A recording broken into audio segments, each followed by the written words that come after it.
Welcome to a new episode of the Opening Bid Unfiltered podcast. I'm Yahoo Finance Executive Editor Brian Sozzi. Like I always say, this is a podcast that will make you a smarter investor, period. And this episode is going to make you smarter, and I hope, hopefully a lot fitter, both mentally and perhaps physically, if you actually take everything in this podcast to heart. Joining me now is HYROX co-founder and CEO Christian Toetzke. Christian, really a pleasure to see you. I told you off camera, I'm in active training for my first HYROX next year. My local gym out in Long Island, OG Training Academy, it's physically, the place has changed me physically and mentally.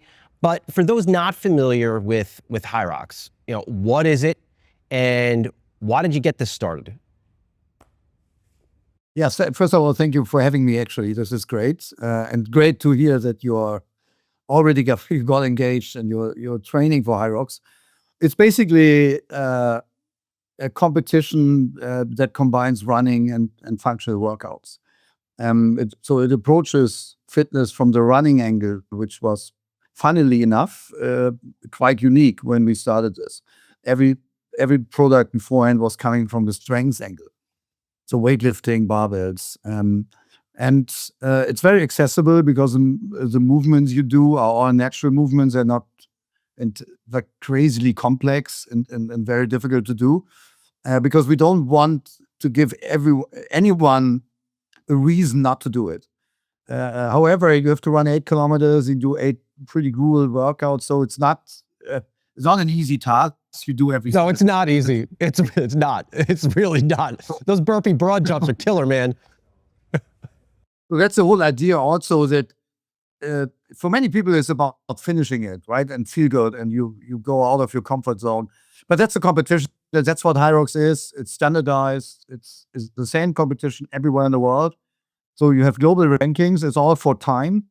So from how fast can you do the whole thing, like a marathon, right? Like running a marathon, and then you can compare your time with everyone else in the world. So when you do your race in New York, you can compare it with someone in LA or in Mumbai or in Osaka in Japan. That makes it also very interesting to see how good are Japanese people in sled push. I don't think I'm breaking an hour yet. But I've got high hopes, Christian. I've got high hopes. Everyone wants to break this hour, and it was funny. I recently saw the post of an ex-NFL player. He did his first race in Boston, played 8 years, I think, for the Cardinals, etc. Big guy, right? Yeah. Massive dude. He said, yeah, I go 1 hour. And then I think he finished in 1:14. They all say this, and then it's especially when you do your first race, you realize, oh, it's actually different than doing it in the gym. Were you in fitness before HYROX? Talk to us a little bit about your career journey. Yeah, I started when I was very young, which was ages ago. Unfortunately, I was a decathlete, so I tried to be really good in these 10 track and field disciplines, and then I very fast after that, when I finished my university, I started my own business, and that was always in sports. So I was involved in cycling, and I developed a lot of cycling formats at that time, which was very popular in Europe. And then I could continue to grow my company into marathon, into triathlon. So we call it, in the world of sports, this is what we call the mass participation. And the special thing is that people do the same stuff, like the best athletes in the world, on the same day, on the same field of play. That's very unique, right? In tennis, you watch the US Open, but you will never be on the court 2 hours before Roger Federer or whatever. That was a large part of what I did. I was involved in Ironman, and many products, and then I sold that company to a French media giant who was acquiring a lot of companies at that time. And I joined as a global CEO called Lagardère. Lagardère, they created something they called Lagardère Sports. And I was the global CEO for Lagardère Sports events that suddenly included everything from golf tournaments, football friendlies, to any kind of event you can imagine. So I started to learn the corporate side, or the corporate world, the big corporate world. It's a multi-billion-dollar company.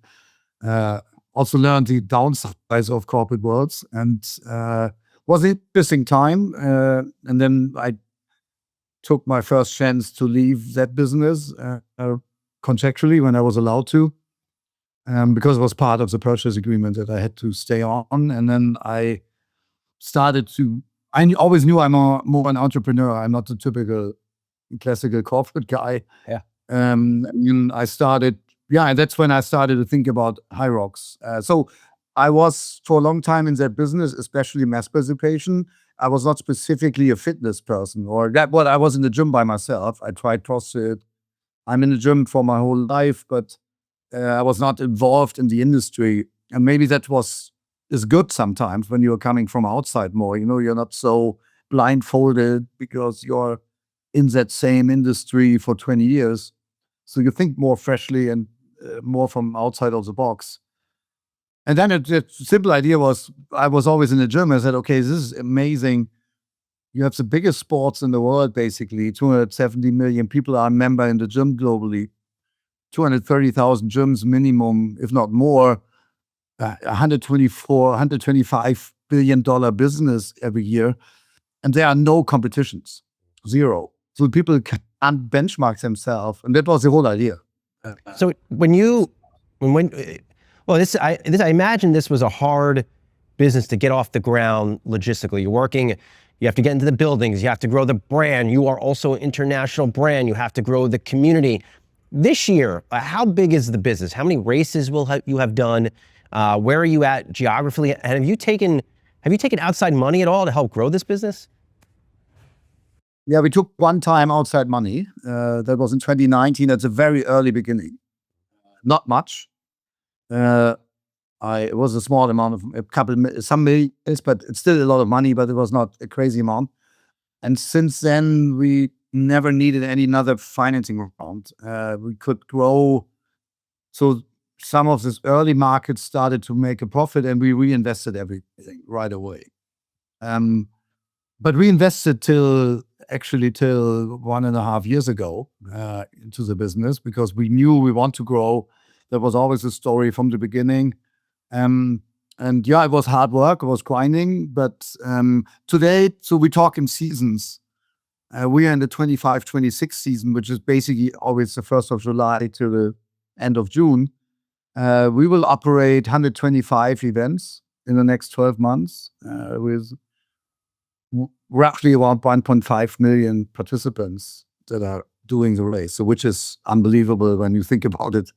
When we started this, I just wrote this down for a presentation. So we started with 9 events, and I think we had 7,000 people in total in Germany doing all 9 events together. That is remarkable. The numbers that I saw, this year, you pull in what, 140 million in sales this year? Is that right?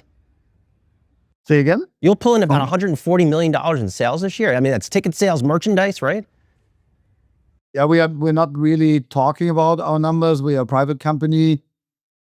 Okay, 1.5 million people that participate in the races. Average pricing is a little bit above 100, around $110. It's one part of the business. You can make the math. It's a big operation. Meanwhile, yes. As you think about growth, is it reaching more countries? Are you partnering with other folks? Like, how do you view your growth plan? Yeah, we have a very, very clear vision. We will grow to 150 events in total in the 150 biggest metropolitan areas of the world. So we have 25 more to go. We know which event or which metropolitan areas we are talking about. So this means also some more countries. So like South America, Argentina, Chile. So they're where we want to have events, and we are working on delivering that. And then we will not grow further. We don't want to grow more events, because we think we want to be only based more or less in tier 1 areas or locations or cities. And instead of flooding the market with more events, we want to make every event better and more premium. So we want to grow the events. And the great thing about our model is that we can grow the events by adding days. So the event side will become something like a mix of the New York City Marathon and the US Open. And maybe a little bit of Coachella mixed in. It's like it goes on for multi days, but it's a mass participation event. People pick their day, but it's also cool to go there because there's great food, there's good people, Christian, music. why isn't this on TV yet? I think we've all, I know the past 5 years I've seen CrossFit on TV. Is TV and watching this? And do you have stars starting to emerge in this? Yes, we are on TV, okay, but not maybe traditional TV. We are streaming our elite races live on YouTube, which is growing, by the way, and it's getting better. And because we have a growing elite part, a growing professional part of the sport. So we have now our own stars. We have world champions. We have the world record holders that become very popular in the community. And but we always wanted to grow that organically, like a bit like we do it with the events. So we are not pushing it into the market with a lot of money. And then still people don't have a critical mass watching it. So we are growing it every year. The production is getting better and we are investing more money into this. You will see a dramatic shift in the next 12 months with more HYROX, more traditionally on television. Where we are really strong, actually, I have to say, is social media. So we produce a lot of content, but short snippets, some videos, 3, 4, 5 minutes long, that we post to the world, and then the community is doing a lot of stuff around that also. So I don't see anything else on my Instagram account. Of course, the algorithm is pushing it to me, but sure. Of YouTube, I only see HYROX videos. I think nothing else in the world anymore. So we do a lot of that, but the traditional live sport broadcasting, we're working on that, and it will come. And I think we will see a lot of change in the next 12 months. Especially, we have this Olympic dream, and I think that would be a game changer. Yeah, I want to dive into that. Give me 1 sec, Christian. We're going to go off for a short break. We'll be right back here on the podcast.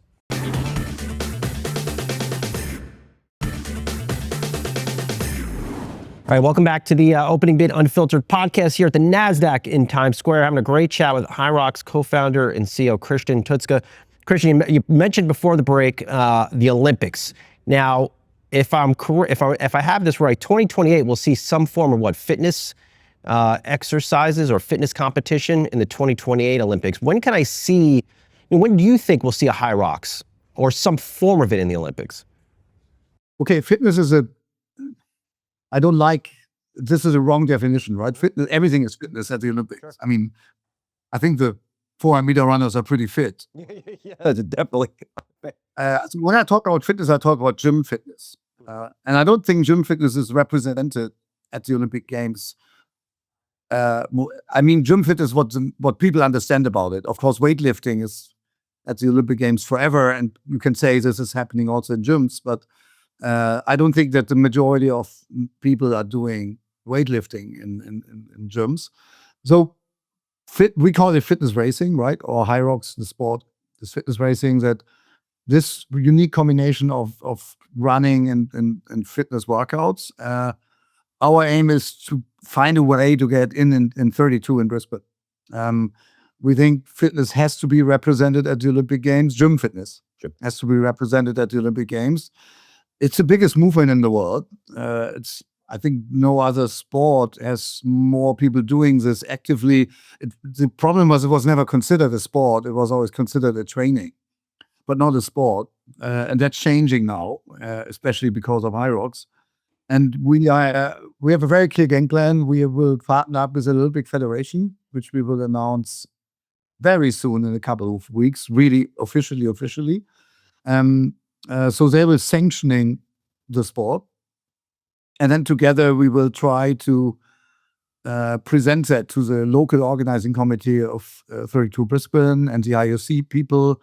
And hopefully we have enough arguments that they see the value of adding that to the games. Christian, is it your belief that if this were in the Olympics, it would look like a standard HYROX event, or do you have to change it or tweak the science behind it? Well, it will be our elite version of HYROX. It's exactly the same event, 8 kilometers of running and 8 workouts. But we are, over the years, we have developed like of a different setup. We call it grid style racing. That is on a much, much smaller space, because you have 15, 20 athletes doing it, right? Not thousands, because you want to make it also a spectator event. So we're doing this, let's say, basically on the size of a basketball arena or a hockey arena. So they have a 200-meter run lap track, and then they do all the workouts in between. And then you have like the Madison Square Garden, you can fill that up and everyone can see them doing it. And you see like basically every second of the race live, right, as a spectator. And then suddenly, of course, it's also a great format to catch on television. So it's a little bit different, but the sport or the race itself it's exactly the same. I have watched a ton of YouTube videos about HYROX events, more than I'm going to actually admit to you here. It's actually frightening. Talk to me about the science behind putting these races together, because I'm watching these and I wouldn't call it organized chaos, but there's a certain harmony to watching this all play out on screen.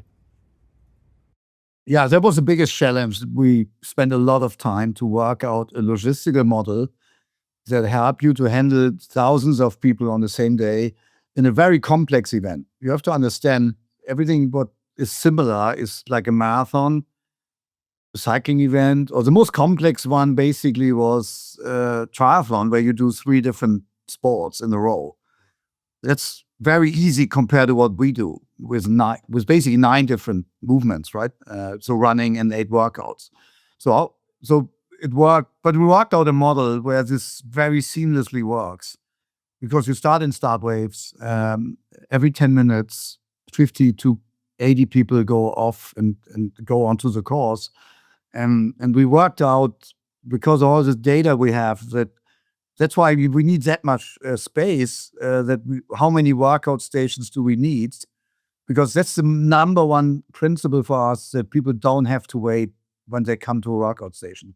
It's sometimes very, very, very small percentage. It can happen if very weird things come together, but we have to try to avoid that for all costs. And that worked very well. It looks like a big chaos, but it's very organized. Yeah. And then, of course, there's a lot of other science behind, because everyone asks me, why these 8 workouts? Why 8 kilometers of running, not 10? And that has to do with a lot of sports science. We wanted to create a sport. When we put that together, that is, number one, it's when you train for it, it's probably the healthiest way of training. Okay, forget the probably. I think it's the healthiest way of training, because it's obviously simple. You train your whole body. You do every different movement, and you don't do one movement extensively long or every day. That always leads to injuries or whatever.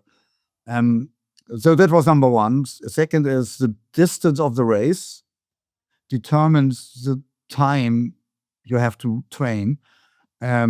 And that's why we came up with that format, so that 1 hour of training per day is good enough to have a decent result when you go to the start line. Mm-hmm. A couple more for you, Christian. And a lot of these are going to come from my community of friends who are with me training for this HYROX. How are you, as you grow, how are you going to balance,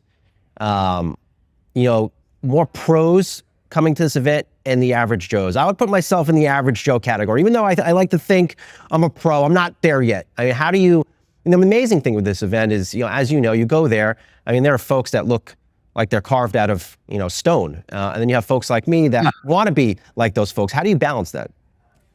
Well, first of all, we have these 2 categories, right? Open category and pro, which is a weight difference. So you do the same event, but with lighter weights if you are open.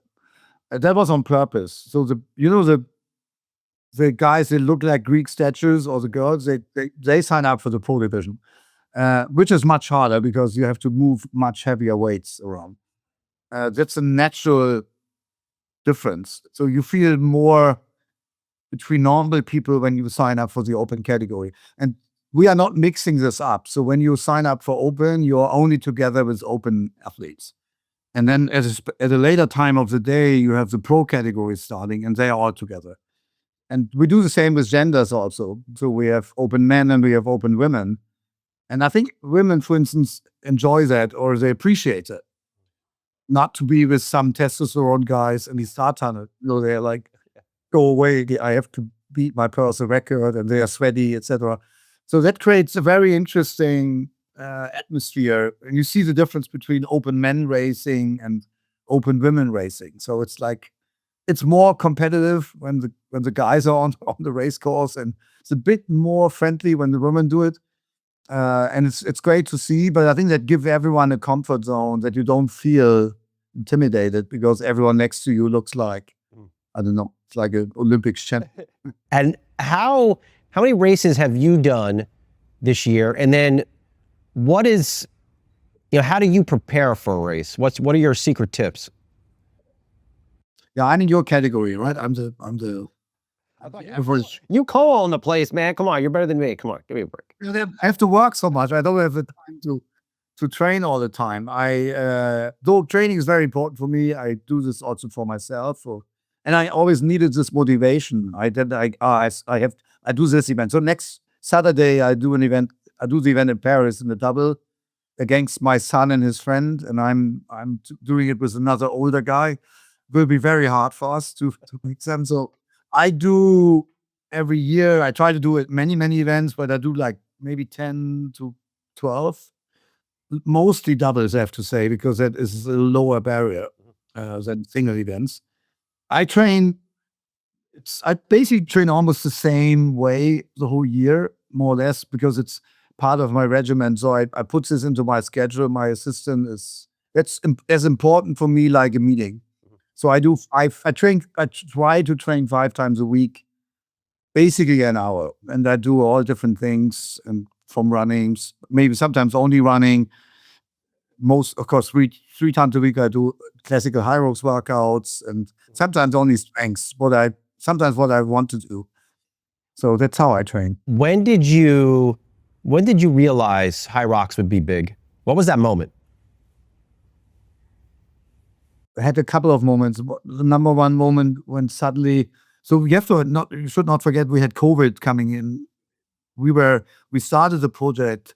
We couldn't finish the second season in 2019, 2020, because as we all know, from March onwards, we are an indoor mass participation event. So there was nothing worse than that. So we had to stop basically for 2 years almost. And then we restarted 21 in the UK as an example. So one was that suddenly it exploded in the UK, and we had the first sold out event in London in April 22. 4,500 people did it in London. I said, oh my God. So you are in one of the biggest cities in the world with the biggest competition. Everything happens in London. And we are selling out this event as a very, very young product. So this thing works on a much bigger scale than we maybe thought in the beginning. That was one of the turning points. And then we went on, that we had these events that suddenly sold tickets on a scale. And another one was last year in New York, where we had 15,000 people doing it in New York City on 3 days. And if you achieve that in New York City, you know it.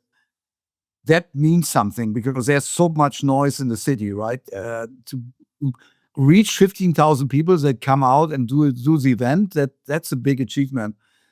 That was for me. If we can just say, if you can make it in New York, you can make it everywhere. You made it here. One more before you go.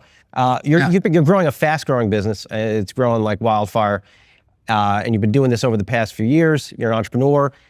Are you a big believer in work-life balance, or you've had to put your personal life aside as you've grown this business?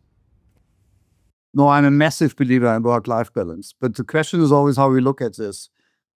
And I'm a very privileged person, because I don't consider what I do as work. I do what I really love to do. It's also my hobby, and if in the moment you have a job you really like to do, for me, work is not a punishment. It's almost kind of a reward, because everyone wakes up every morning and then you think about, what do I do with the day, right? Do I drive to the golf course? Do I read a book or do I go to and meet people and we work on something that's interesting? So I really enjoy my life. I don't consider this as stress or as pressure. And as I said, I mix training in here. And if I have the feeling I need a day off, I take a day off. So find a good balance, but work-life balance for me is absolutely key, and also for everyone who works for us. All right, we're going to leave it there. Like I said, I'm really enjoying training for this. I'm really enjoying following your story. I'm sure we will continue to stay in touch. HYROX co-founder and CEO Christian Toetzke, good to see you. Looking forward to watching your growth from here. Thank you so much, and I see you on the start line in New York. Oh, you definitely will, sir. I may not hit a PR out of the block, but I'm ready to go for New York next year, my friend. I'm ready to rock and roll. That's it for the latest episode of Opening Bid Unfiltered. Like I always say, please hit us with all that love on the social media channels and YouTube. Give me feedback. It makes me better at doing these interviews. Talk to you soon.